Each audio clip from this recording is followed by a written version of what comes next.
Shalom adik-adik sekolah minggu GSKI Jemaat Betani Cabang Inden, GSKI Cabang Manyar, GSKI Cabang Citraland, GSKI Cabang Sukamantunggal, dan cabang-cabang lainnya di Surabaya dan sekitarnya.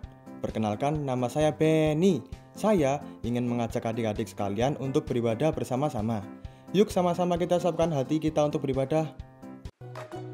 Shalom adik-adik. Shalom. Ketemu lagi di ibadah online tanggal 14 Maret 2021 bersama Kak Devi dan Kak Imel.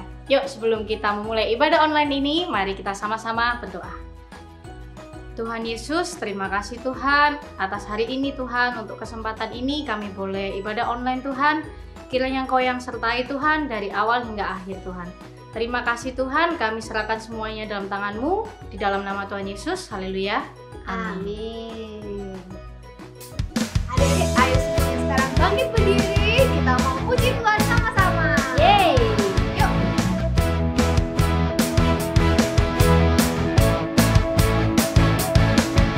I wanna do right, wanna do what's right. I'm gonna give you all of my life. I put my trust in you, Jesus, and you'll show me how to do right. Hey, hey, every word I say. Ooh, I wanna be like you. Oh my, every day goes by. I wanna be more like you. I wanna be more like you.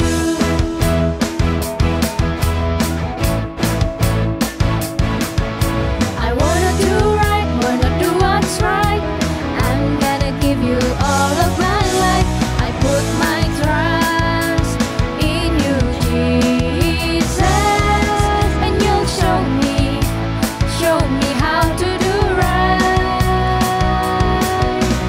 Hey, hey, every word I say. Ooh, I wanna be like you. Oh my, every day goes by. I wanna be more like you. I wanna be more like you. I was made to give you praise. Make me more like you. I was made to give you praise. Make me more like you in all I do. Hey, hey, every word I say. Ooh, I wanna be like you. Oh my, every day goes by. I wanna be more like you. Hey, hey, every word I say. Ooh, I wanna be like you. Oh my, every day goes by. I wanna be more like you. I wanna be more like you. I wanna be more like you.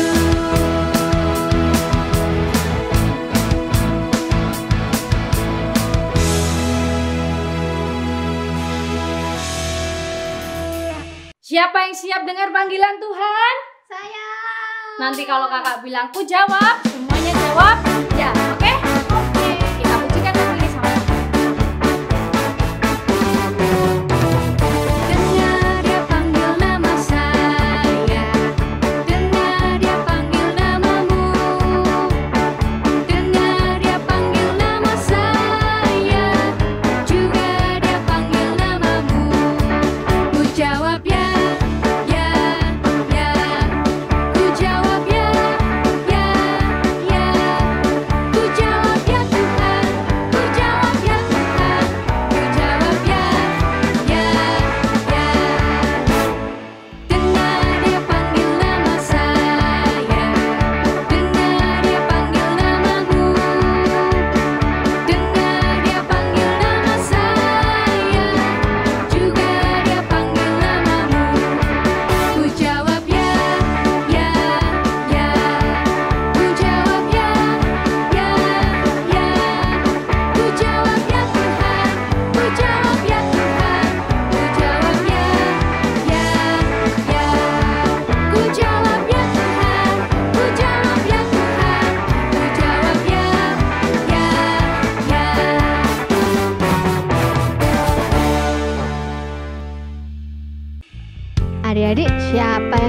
mau dibentuk oleh Tuhan Yesus.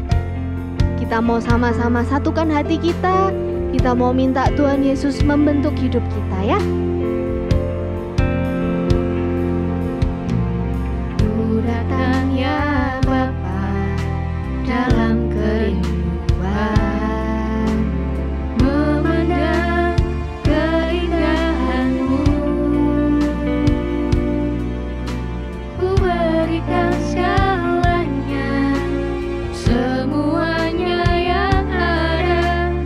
Ku ingin menyenangkan hati-Mu, oh Tuhan.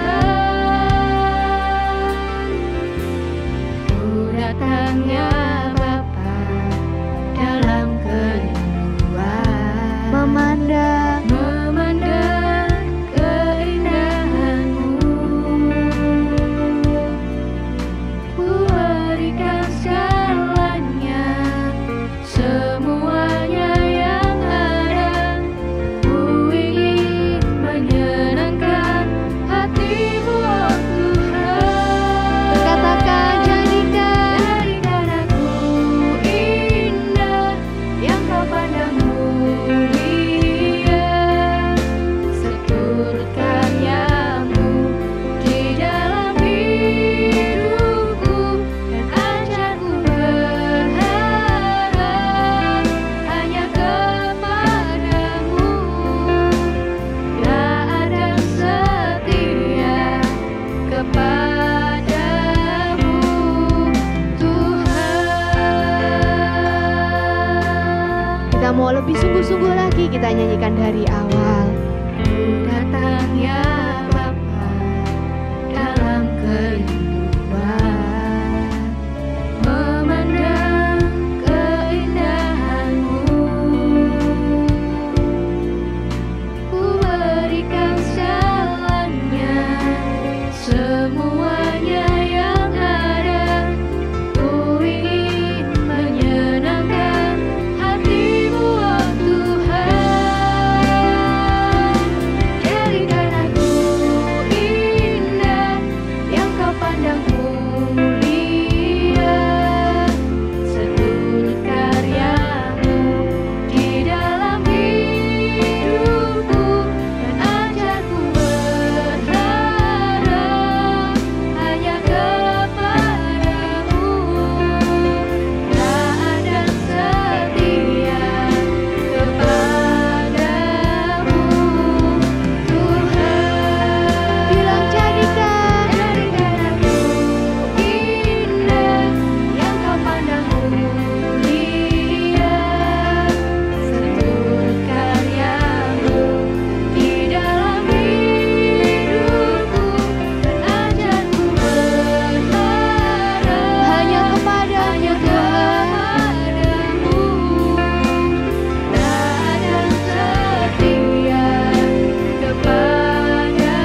Shalom adik-adik, kembali lagi dalam acara Cerita Dalam Berita bersama saya, Agnes Rose.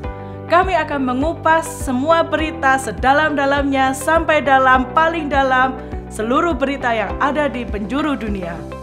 Berikut berita pertama. Berita pertama, pandemi COVID telah berjalan selama 1 tahun.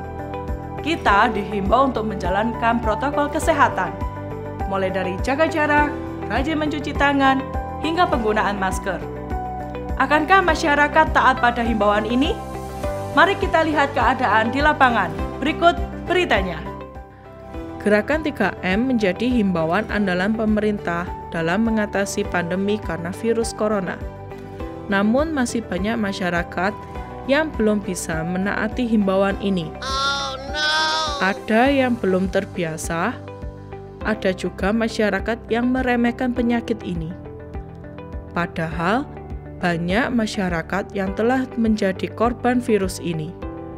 Wow, sungguh terlalu. Mari kita lanjutkan ke berita yang kedua. Akhir-akhir ini, Indonesia telah dilanda musim hujan. Pagi hujan, siang, sore, malam, bahkan pagi lagi hujan terus. Oleh sebab itu, banyak tempat-tempat dilanda banjir. Lalu, mengapa bisa terjadi banjir? Apakah sungainya kurang? Atau airnya yang terlalu banyak? Mari kita lihat. Kehidupan kita tidak dapat dipisahkan dengan sampah. Setiap hari banyak sampah yang diproduksi oleh manusia. Akan tetapi, sikap manusia yang membuang sampah sembarangan dapat memberikan dampak buruk kepada lingkungan. Khususnya di musim penghujan seperti ini, sampah yang dibuang di saluran air dapat menyumbat, sehingga air tidak dapat mengalir dengan deras ketika hujan melanda, sehingga banjir pun tidak dapat dihindari. Ya, telah kami hadirkan narasumber hari ini, Bu Clara Lalalili. Selamat pagi Bu Clara, selamat datang. Mari adik-adik, disapa dulu dong, kasih tepuk tangan. Bagaimana Bu Clara untuk menanggapi fenomena yang seperti ini tentang banyak ketidaktaatan anak-anak untuk menghadapi tata tertib atau himbauan yang dikeluarkan oleh pemerintah seperti ini, Bu? Ya, terima kasih Bu Agnes ya untuk hari ini telah mengundang saya di sini. Ya, jujur saya cukup sedih Bu Agnes ya melihat fenomena saat ini yang terjadi terutama untuk anak-anak ya. Tuh, karena ya seperti kita ketahui peraturan tuh harusnya dibuat untuk ditaati kan, seperti itu, bukan untuk dilanggar. Oh ya, kemudian apa tanggapan Ibu tentang dampak ketidaktaatan ini tuh, Bu? Ya baik, jujur Bu Agnes, kalau saya cukup sedih ya melihat fenomena yang terjadi saat ini, terutama untuk adik-adik Bu Agnes. Kalau begitu tuh bisa diceritakan lebih lanjut untuk fenomena ini Bu, untuk tanggapannya Bu. Iya, sebagai kasus contoh seperti ini, aturan itu kan digunakan untuk ditaati kan ya, seperti itu ya Bu Agnes ya. Tapi kenyataannya kita ini sering melanggar aturan tersebut Bu Agnes. Seperti itu. Oh ya, kemudian bagaimana untuk dampak ketidaktaatan itu Bu? Nah, untuk dampak contoh, adik-adik suka buang sampah sembarangan, lalu apa yang terjadi dampaknya? Pasti banjir kan? Ya, betul. Oke, bagaimana pandangan Ibu tentang ketidaktaatan ini itu Bu? Oh ya, saya juga punya cerita Bu Agnes, ngomong-ngomong tentang pandangan ketidaktaatan Bu Agnes. Oh ya? Iya. Cerita tentang? Ceritanya ini ada di salah satu Alkitab ya. Di tokoh salah satu Alkitab namanya Saul. Nah, ini ketidaktaatan Saul waktu orang Filistin datang menyerang Bu Agnes. Bagaimana itu Bu ceritanya Bu? Saul itu waktu itu berumur sekian tahun ketika ia menjadi raja. 2 tahun ia memerintah atas Israel, gitu Bu Agnes. Nah, Saul ini memilih 3.000 orang dari antara orang Israel. 2.000 orang ada bersama-sama dengan Saul di Mikmas dan pegunungan Betel. Sedang 1.000 orang ada bersama-sama dengan Yonatan di Gibea Benyamin. Tapi selebihnya dari rakyat itu disuruhnya pulang Bu Agnes, jadi masing-masing ke kemahnya. Nah, Yonatan ini memukul kalah pasukan pendudukan orang Filistin yang ada di Geba. Seperti itu. Lalu didengarlah dari orang-orang Filistin bahwa rakyatnya kan kalah ya Bu Agnes ya, seperti itu. Lalu Filistin ini mau kembali menyerang, seperti itu Bu Agnes. Nah, pada saat mau menyerang, terdengarlah Raja Saul, dan saat itu Raja Saul mengerahkan kembali pasukannya untuk melawan kembali. Itu Bu Agnes. Tetapi nah di sini Raja Saul tidak taat. Yang seharusnya Samuel menyuruhnya untuk jangan berangkat dulu, tapi ternyata Raja Saul itu berangkat dulu. Tuh, untuk kembali melawan Filistin Bu Agnes. Kemudian apa yang terjadi itu Bu? Nah, akhirnya dampaknya Raja Saul harus turun dari tahtanya. Dia tidak bisa menjabat kembali sebagai seorang raja, seperti itu. Oh, begitu ya. Berarti ketidaktaatan itu pasti punya dampak yang buruk ya Bu Clara ya. Iya, semua ketidaktaatan mempunyai dampak. Contohnya ya Raja Saul ini. Berarti kalau kita tidak taat, kita akan mendapatkan dampak yang buruk ya Bu ya. Iya. Berarti seperti kalau dalam kehidupan sehari-hari, kita juga bisa melihat kalau kita tidak taat dengan aturan pemerintah, jangan membuang sampah sembarangan, pada akhirnya nanti akan timbul banjir kalau kita tidak taat, seperti itu ya Bu ya. Iya, itu fenomena yang seperti hari ini. Nah, itu sama berarti dari waktu Alkitab zaman dahulu pun kita juga sudah diajarkan untuk taat gitu ya Bu ya. Iya, betul sekali. Dalam Alkitab juga sudah diajarkan Bu Agnes. Oh ya, oke. Terima kasih Bu Clara. Mungkin ada tambahan pesan Bu Clara untuk adik-adik di rumah. Ya, untuk adik-adik di rumah ini saya ada pesan sedikit ya. Amsal pasal 3 ayat 35 mengatakan orang yang bijak akan mewarisi kehormatan, tapi orang yang bebal akan menerima cemooh. Wah, super sekali. Iya, ya, jadi Bu, alangkah ya, baiknya Bu pesannya. Agnes untuk kita menaati aturan. Oke, terima kasih banyak Bu Clara atas pesannya hari ini dan waktunya. Terima kasih juga adik-adik sudah menonton. Sampai jumpa di berita selanjutnya. Sudah ada adik-adik. Kembali lagi bersama saya Jenovu. Dan hari ini Jenovu mau kembali lagi ngasih adik-adik tantangan. Mau tahu tantangannya apa? Tantangannya adik-adik membuat video atau foto tentang ketaatan di kehidupan sehari-hari. Boleh untuk keluarga atau boleh untuk orang di sekitar kalian. Nanti tantangannya adik-adik bisa post di Instagram dan tag Bethany Kids Ministries. Jangan lupa caption yang menarik ya adik-adik. Postingan dengan like terbanyak akan menjadi pemenang dan akan mendapatkan hadiah menarik. Batas pengumpulannya tanggal 20 Maret 2021. Jenovu tunggu ya. Bye. Oke, sekarang semuanya tangannya diulurkan ke depan, ditarik ke atas, terus ke bawah. Kita putar sama-sama ya. Let's pray. Tuhan Yesus, terima kasih Tuhan, Engkau sudah memberkati kami sepanjang ibadah hari ini. Sekarang kami mau selesai ibadah, biar semua firman yang sudah ditaburkan tadi boleh tertanam, bertumbuh, dan berbuah di hati kami. Berkati juga papa mama kami, jagai setiap kami dalam keseharian kami selanjutnya. Di dalam nama Tuhan Yesus, haleluya, amin. Terima kasih telah mengikuti ibadah Bethany Kids Ministry. Jangan lupa like dan subscribe channel ini ya. Follow juga Instagram Bethany Kids Ministry. Sampai jumpa minggu depan. God bless you.